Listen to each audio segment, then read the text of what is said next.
सहना भवतु सहनौ भुनक्तु सह वीर्यं करवावहै तेजस्विनावधीतम् अस्तु मा विद्विषावहैः। ॐ शान्ति शान्ति शान्तिः। हरिः ॐ श्री गुरुभ्यो नमः। हरिः ॐ। बोलिए श्री सद्गुरुनाथ महाराज की जय। Hari Om. Welcome to this episode of Chinmaya Yoga. So today's topic is the three bodies. We think that we are the body, and hence we do not know that there is actually a difference between what is it that we see and think as ourselves and what we truly are. So Gurudev, Puja Gurudev Swami Chinmayananda ji, in a manual for self-unfoldment, speaks about what is it that powers the mind, what is the light of consciousness that is behind the mind, because of which the mind operates, and he, he also gives us the true nature of our personality in terms of our the three bodies that we have. Gurudev says vasanas are very powerful. Even though we have studied greatest books, the Shastras, we will only be able to express the perfection that we know ourselves to be. How much ever I have studied, how much ever I have attained great accolades in my academic pursuit, my day-to-day behavior will not be governed by what I study, but my day-to-day behavior and response to situations will be governed only by the impressions that I have in my mind, the impressions of the past, experiences that I've had, that will be constantly making the expressions that I give through my sense organs of action, and they are called vasanas. The mind is identified, the consciousness, without knowing what is that consciousness, identify myself with the mind and then the intellect. And as a result, what happens is the mind and intellect become very dense and they become very structured and very predictable.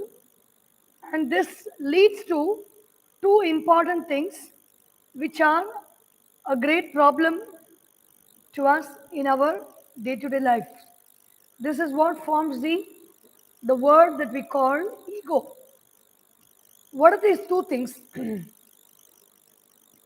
I enjoy when I associate with the mind, the idea that I form within myself is I enjoy or I suffer. I am the one who's enjoying the experiences or I am the one who is suffering the experiences. The second is when the mind associates itself with the intellect, we get this thought, I do. I am the doer of this action. Actually, there is the mind and intellect is not an entity of its own. The mind and intellect does not have an individuality of its own. But when this I, consciousness, which even is not an individual thing, it is a common feeling that is there in all human beings, in all animals, and if you can question trees and plants and they give you answers, even they will say, I am feeling this way, I am feeling welcome, I am feeling cold, I am feeling warm, I am feeling dull, I am feeling light, I am feeling as if I am being threatened, I am feeling that my life is in danger. So the temporary understanding that is the reason for the presence of the I. Because of the presence of the feeling of I, we are able to express the way we feel at all times and the way we think. That I is not an individuality. The I is not an individual. Even though we say I come, you say I come, I go, I sit, I stand. I say I come, I speak, I sit, I study. All these things we say. It is only an understanding and it is not the reality. It is not the absolute reality.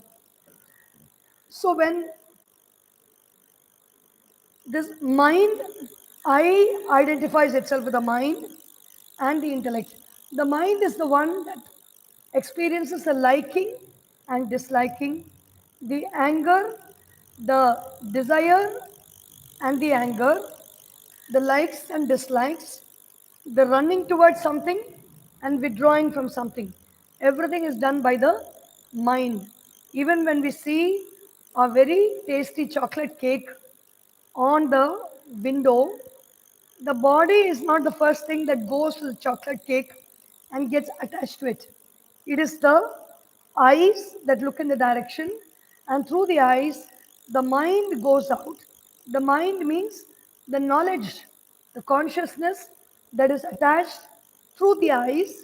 It goes out and it touches the chocolate cake and it grabs the chocolate cake from where it is standing outside the road. Once the mind has touched the chocolate cake and it gives the signal to the intellect and says, I want that chocolate cake. It all happens in fractions of seconds. And the intellect, if it is always siding with the mind, then immediately it will direct the body to move in towards the shop, to take out the purse, and to order the chocolate cake, buy it, and eat it. It is all over in a matter of 10 minutes. The whole process is over. So, this is what happens when I identify myself as the enjoyer. That is, I identify with the mind and I identify with the intellect as the doer. And these two put together, I do and I enjoy, is called the ego. Not only I enjoy, I suffer. Not only I do, but I don't do also. So, this vanity of agency and enjoyship is the essence of the ego. When we say we have to control our ego, we have to manage our ego, we just have to control our sense of likes and dislikes, which is, or manage our likes and dislikes, or even manage the thought that I am the enjoyer and I am the sufferer and I am the doer of the action. When these things are addressed, then there is no place for the ego to work. The ego is a delusion of the mind. There is nothing called the ego. And what is delusion in Sanskrit? Is called moha. When I am repeating an action, repeating a thought, repeating a feeling, when I am entertaining repeated thoughts, repeated feelings, and pursuing repeated actions, going after repeated desires, then that repetition of thought, feeling, words, and actions becomes very strong, and that is called the ego. The eternal spirit in man, asserting its false relationship with his body, comes to feel bound by 1,000 relationships with this world of things and beings. So, what is the problem? Why should I give up this I do, I enjoy thought? Because with this body, this mind, and this intellect, if I maintain a relationship by saying that I am identified with the intellect, I am identified with the body, and I am identified with the mind, then this will take me to a position where I will be identified with all the objects of likes and dislikes through anger or desire, and I will be identified with all the situations in life that I like it and I don't like it, and I will be identified with all the people that I know, people who surround me, people in the society. I like this person, I don't like this person. It is a serious cause for bondage because we are stuck between this likes and dislikes. So Gurudev says He's quoting from the Vedanta. um, Before we go into the three bodies, the force that drives the mind to whip and hurt the sense organs, the body, there is all the five sense organs of perception and the sense organs of action are actually the physical body. The physical body is a conglomerate of many systems that culminate in the power of sense organs to experience the world outside and the sense organs of perception to experience the world outside and the sense organs of action to act in the world outside. Gurudev says the intellect devises various schemes for happiness, and the schemes for happiness are called desires. Again, these desires gurgling up in the intellect, promising joy for the entire personality. When there is a chocolate cake, as I said earlier, wow, if the intellect is saying the scheme for desire is developing inside. If only I get that chocolate cake, I get it in my hand, I put it in my mouth, it melts in my mouth, what kind of joy am I going to experience? I will be really, really happy if I buy the chocolate cake and I get to eat it. This is being done by the intellect inside.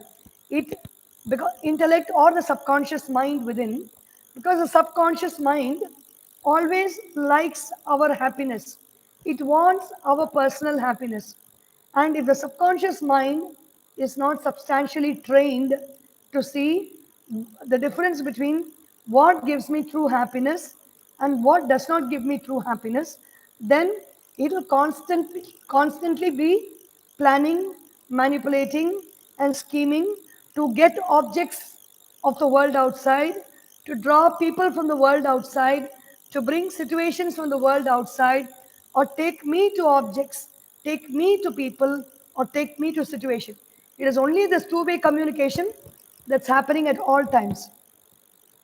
This is the motive urges deep in the unconscious in man are known as vasanas.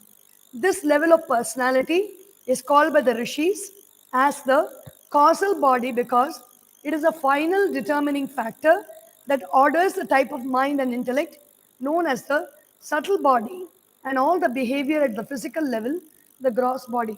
So it is the causal body. Causal body consists of vasanas. Vasanas are imprints.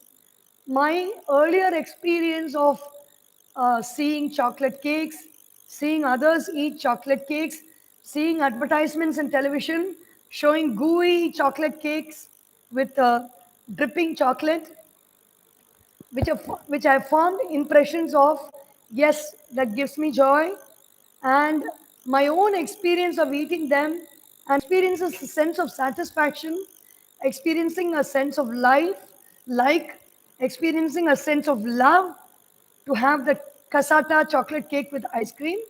It forms a deep impression in my personality, and that impression says chocolate cake and your tongue is equal to happiness. So the equation is written here in the subconscious mind. So, and this equation is not at work at all times. This equation does not try too hard. It is there, it is just dumbly sitting inside. But the moment the body crosses the sense organs, perceive a bakery or perceive somebody baking a chocolate cake, then the vasana rises from within. It comes out as feeling, oh wow, I'm going to get the chocolate cake again. What a lovely smell. The sankalpa is formed inside. Sankalpa means it is a very strong thought. A thought that we don't pay attention just comes and goes away. If the chocolate cake is there and I don't have that kind of an experience inside, that impression is not there within me, I see a chocolate cake, the chocolate cake comes and falls like a thought in my mind screen. And once when I move on to the vegetable shop and I want to go there and buy vegetables for the home today, then the thought of chocolate cake will go away and the thought of fresh vegetables, healthy vegetables will come to my mind and I will go into the vegetable shop. But If I have that vasana for chocolate cake, the moment I see it, the vasana pumps in that energy into the thought. The vasana makes the thought very strong. And once the thought becomes very strong, the words that we use inside, wow, it is so tasty, it is so lovely, how I wish I had it. It's really delicious. And they give very strange names also. It is Devil's Wonder or Devil's Paradise. I want that. It is a wicked taste. Wicked in UK language means very good, excellent. He's a wicked person means, according to the United Kingdom English, he's a very nice person, which is what it has got a wicked taste. It is called Devil's Paradise. So I really want to get it. All these kinds of concentrated feelings are there. That feeling will not allow us to move past that bakery, move past that object without getting it and without enjoying it. So this is the power of vasana, what it can do to us. The causal level of our personality, the unconscious layer of the mind, is indicated in the discussions of the Upanishads as nescience or ignorance. Avidya. Avidya means I do not know who I am. I am life, I am consciousness, but I am not aware of my true self. I am thinking all the time that I am this body, I am this mind, I am the intellect that is a conglomeration of vasanas. I am thinking I am that. That's why we say, I love chocolate. I love chocolate cake is because the strong vasana of chocolate cake and I plus the vasana becomes the causal body. It becomes a cause for our thoughts, words, and actions. The ignorance of the spiritual essence and its infinite glory and perfection in us is the cause for our sense of restlessness, loneliness, fear, and so on. Therefore, the intellect desires desires for the object. As soon as the intellect desires, why? Whether it is Buddhism or any other religion, not any other religion, I would say, basically Hinduism and some thoughts in Buddhism, they point out to desire being the cause for our misery. What happens is, when this like for the chocolate cake is there and the desire is there, the desire is so strong that I may not have the money, I may have some other problem that cannot allow me to eat the chocolate cake right now, or I may not be in a position, I may not have the time to stop by, but the mind starts agitating. The mind starts moving inside. It starts a mantra, chocolate cake, chocolate cake, chocolate cake. That is the beating of the heart. Chocolate cake, chocolate cake, chocolate cake. I want chocolate cake. I want chocolate cake. I am happy with chocolate cake. I am happy with chocolate cake. The mind starts agitating.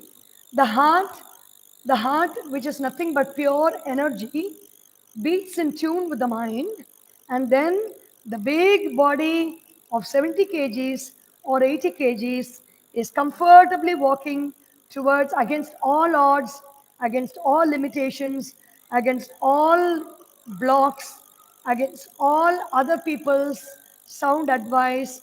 The big body begins to walk towards the chocolate cake, take the chocolate cake by hook or crook, and eat it and enjoy it.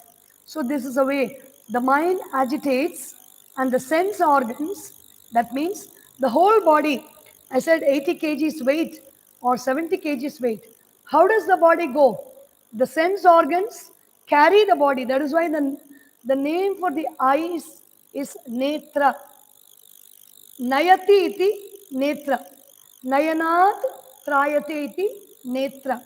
The mind, the mind desires for something, the eyes see it, and because the eyes see it, such small eyes, two eyes, they carry the whole body towards the direction of the desire. Indulge in the world of sense objects. The gross body contains the five organs of perception: the eyes, the ears, the nose, the tongue, and the skin, and the five organs of action: the hands, the legs, speech, organs of reproduction, and the organ of excretion. It is a medium through which the individual contacts the outer world of objects and experiences his joys and sorrows. The subtle body is made up of the mental and the intellectual sheets. It contains the manas. Manas means the thoughts about what I like and what I dislike. That is contained in the mind. Then it contains the buddhi. Buddhi is the one that discriminates. This is a handkerchief and this is a mobile phone. This is a mobile phone stand.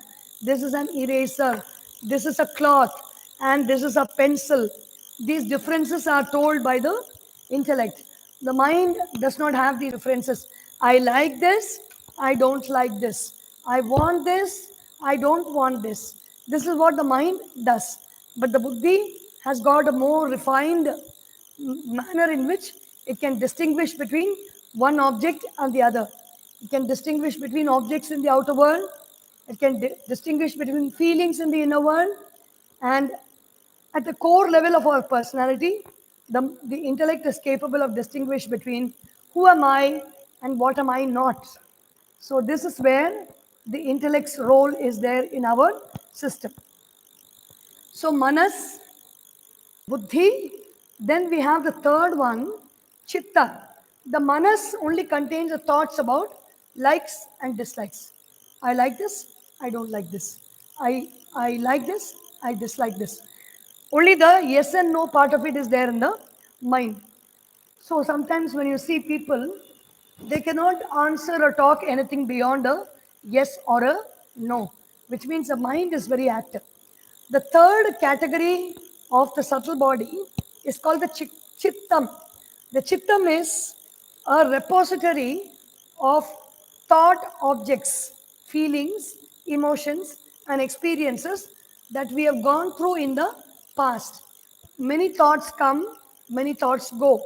But because of our experiences, we pay attention to certain thoughts, we pay attention to certain situations, we pay attention to certain attitudes, and these thoughts come and go. The Sanskrit word for chittam can be derived into two parts, chit and ta. Takaro vai vishayaha. Every object is having that letter ta to it. When it is an object, the ta is added to the chit and it becomes chittam. So vishaya object means the object of sight, the object of sound, the object of smell, the object of taste, and the object of touch. That is called these objects, which are stored in our mind as thoughts, feelings, and emotions, is called the chittam. The third aspect of our subtle body is the chittam. And the fourth aspect is called ahamkara. This ahamkara is not the bad word that we call, like so and so is having so much of ahamkara. They are having so much of ego. It is not a bad word, it's a very gentle word. This word has got absolutely no power. This word has got all the power also. This is a very small word, and that word is a one letter word. That word is called I. That is called ahankara. For some people, it becomes a one sentence word. Everything revolves around the I. And that ahamkara is a thing like, a small kid who plays cricket with his elder brothers or elder cousins and older friends. The small kid will not know to bat or bowl or field properly, but he will say, I to batting. He'll say, I to bowling. I to fielding. For everything, he will say, I. That the whole team cannot ignore him. So they will give him an opportunity to bat. He will duck out. They will give him an opportunity to bowl. The ball will not even cross the bowling crease. It will go flying off somewhere. They will give him an opportunity to field. He will always drop the ball. He can never hold the ball. But for everything, he will say, I. And how much irritated the whole team will be when there's a very vehement kid like this wanting to do this I for everything and spoil the whole game. In the same way, the ahamkara in us has its purpose. It gives us a sense of identity. It gives us a sense of identity because of the ahamkara. I can identify myself as this person with this kind of features and this academic qualifications or this kind of identity that I have.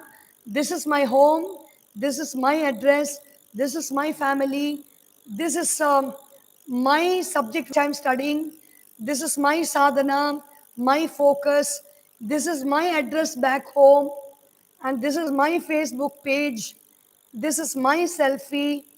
All these things, all the fun part of life, we're able to enjoy because of the I. Without the I, there is no individual enjoyment at all possible. It is only a collective enjoyment.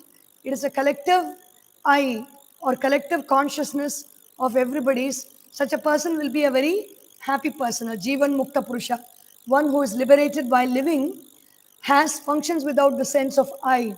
In the same way, Ishvara or Bhagavan is characterized by this lack of the sense of I, meaning I am the enjoyer, I am the doer.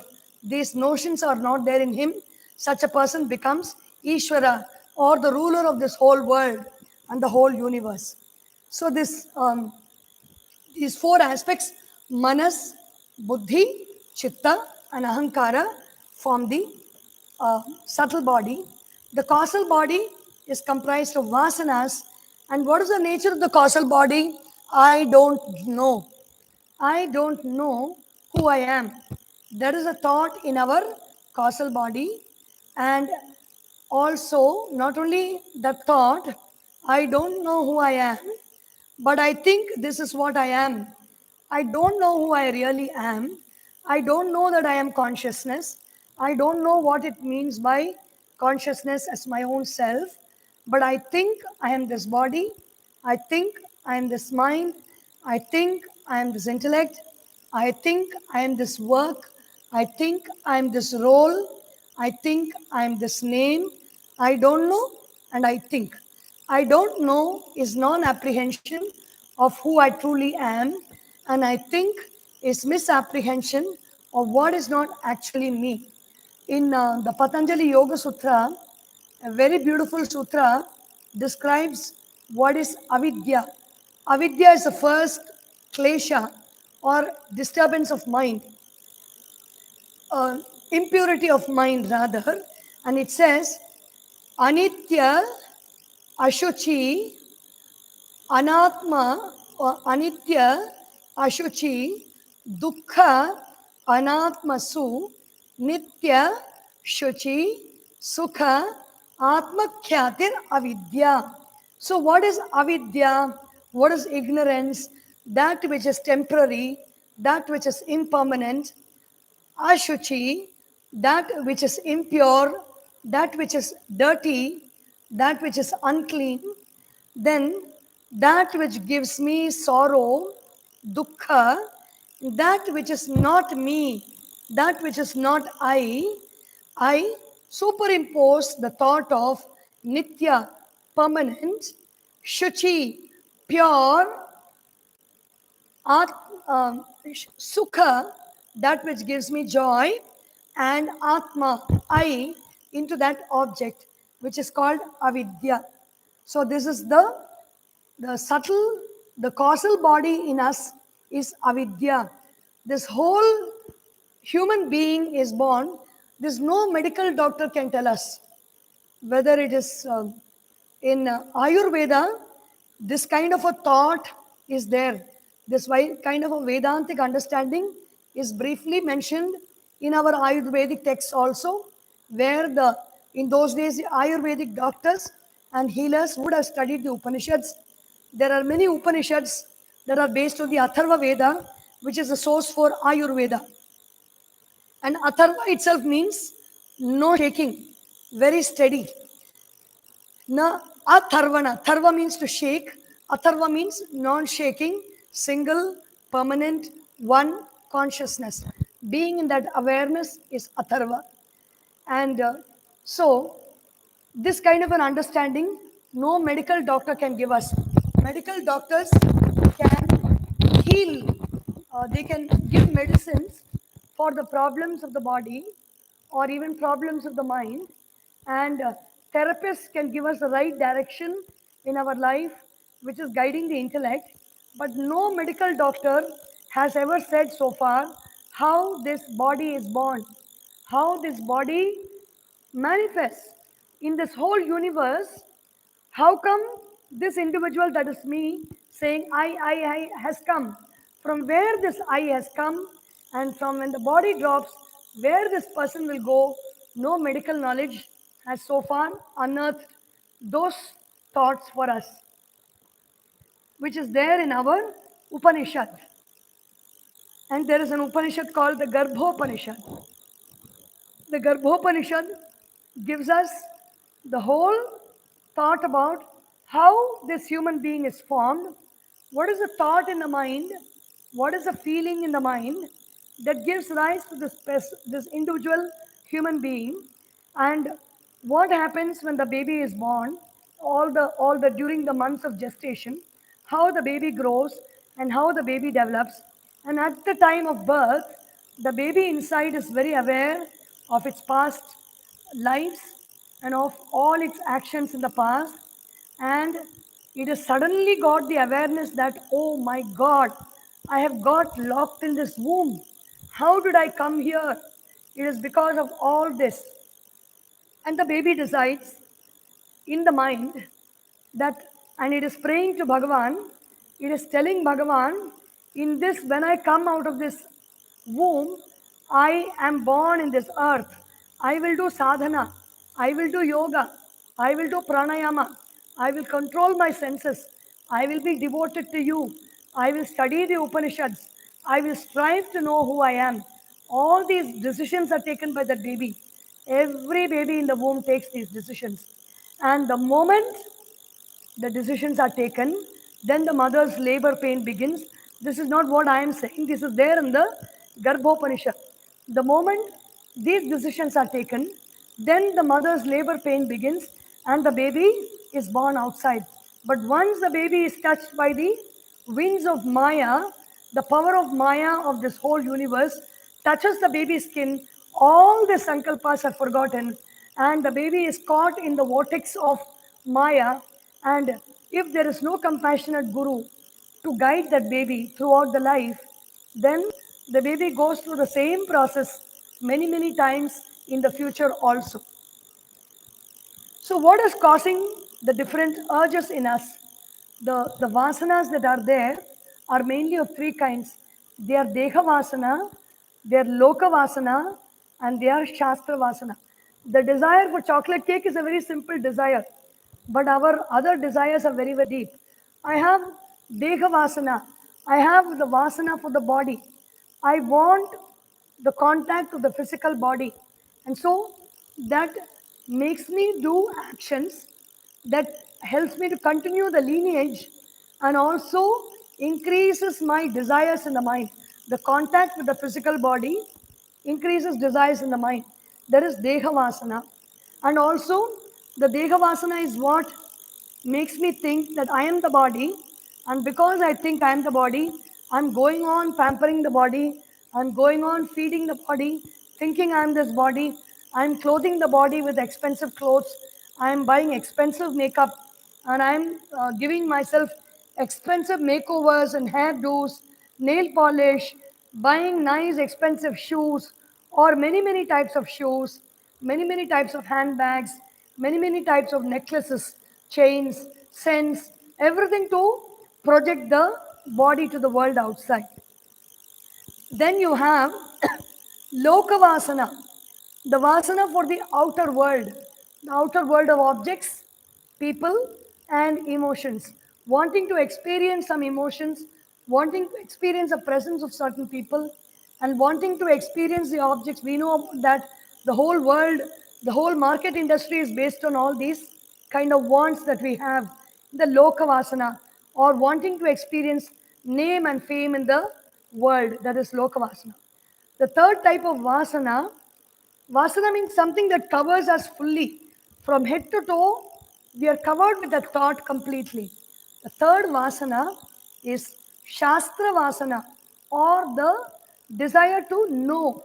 We all have so many desires. There may be time when there is a music player, they may be playing some musical instrument, but they will go bonkers in trying to gather many, many musical instruments.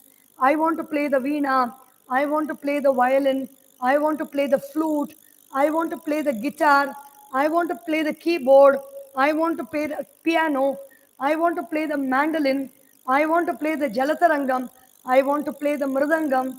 All these kinds of thoughts are coming because of Shastra Vasana. Even one musical instrument, we learn to play very well and understand the nuances, our mind will become quiet. The purpose of learning to play any musical instrument is to quieten the mind. But instead of that, we go into this whole forest of the desire to know so many things. Adi Shankaracharya says in the Viveka Chudamani, Shabdajalam Maharanyam Chitta Brahmanakarakam. Knowledge is Shabdajalam. Shabdajalam means a web created by words which is spread all around us. And what does it do? It is a Maharanyam. It is a great forest. If I go into the dense forest of words, somewhere I will get lost. And chitta brahmana karakam. It makes my chittam, or it makes all my objects in the mind, all the desires in the mind, all the emotions in the mind spin. And because of the spinning of the objects, emotions, desires, and situations in the mind, my mind is agitated. Because my mind is agitated, my sense organs are constantly directed towards what object in the world can I touch, enjoy, feel, so that my mind will become calm. So this is a cycle of vasanas. Deha vasana, Lokavasana, and Shastra Vasana. When we strive to purify our mind and give up these three main vasanas, or how do we give up those vasanas? By being aware that yes, I have this vasana, and letting go of those vasanas. How do I let go of the vasanas? In the present moment, I focus on the work that is in my hand. If I have to do a very simple work of taking care of my child, taking care of my baby, bathing the child, dressing the child, and applying whatever, the kajal, or dressing the hair of the child, focusing completely on that work with love. I may be sweeping and mopping the floor, but when I focus completely on the work, in that moment, that is a time when my vasana begins to melt. The vasana that has generated the need for this particular action will melt when I begin to focus with love in the present moment and enjoy the present moment, be in the present moment without any complaints, without any anxiety, without any worry, without thinking about the past, or excitement about in the present moment, or anxiety about the future. Surrendering this whole process to that divinity within. When I do that, the vasana will begin to melt. This is a way that is shown to us by the Bhagavad Gita, especially in chapter 3 of Karma Yoga, of how to purify the mind of all its vasanas by focusing on the work at hand. It is not any work that we do, it is a work that we owe and responsibility to do and complete. The work for which we are responsible for. It can be an office work, it can be the work of studying our subjects in school, it can be the work that I have to do at home for which the whole family is dependent on, or it could be the work that I've taken out of love, playing a musical instrument, gardening, playing some sport, focusing or stitching, tailoring, and decorating the home, beautifying the home, whatever work it may be. It can be being the prime minister or the president, or discharging my duties as an MLA, or discharging my duties as a teacher or a doctor or a lawyer or an engineer. It doesn't, or even a sweeper in the corporation, in the municipality. It doesn't matter what we are doing. It doesn't matter what work we do. It doesn't matter how much of money that we earn from the work. It only matters how I'm using that work to quieten the mind, to quieten the agitations of the mind, to express love through the work. The whole world will come to recognize such a worker who has purified the mind through work, through karma yoga, without the identification of I am the doer. We started in the beginning, I do and I experience. I enjoy or I suffer. Without identification of I am the doer of this work, without the identification with I enjoy or I suffer the results of this work, when my mind is completely calm in the present moment, when I'm not anxious about the future, when I'm not worried about the past, and I understand that it is only the divine power within me that is executing this work through this body, mind, and intellect, then I become a living gem in this universe and I attain the fulfillment of yoga, which is knowledge of the self and being in the self and acting out of the self and not to gain the self, acting out of joy and not to gain joy, acting out of love and not to want love, acting out of prosperity and not wanting prosperity out of the work that I do. So we will meet again on Chinmaya Surya channel tomorrow for the next 9 days. The discourses will be in Tamil on Navaratri, Devi Mahatmyam. So welcome all at between 6:30 and 7:10.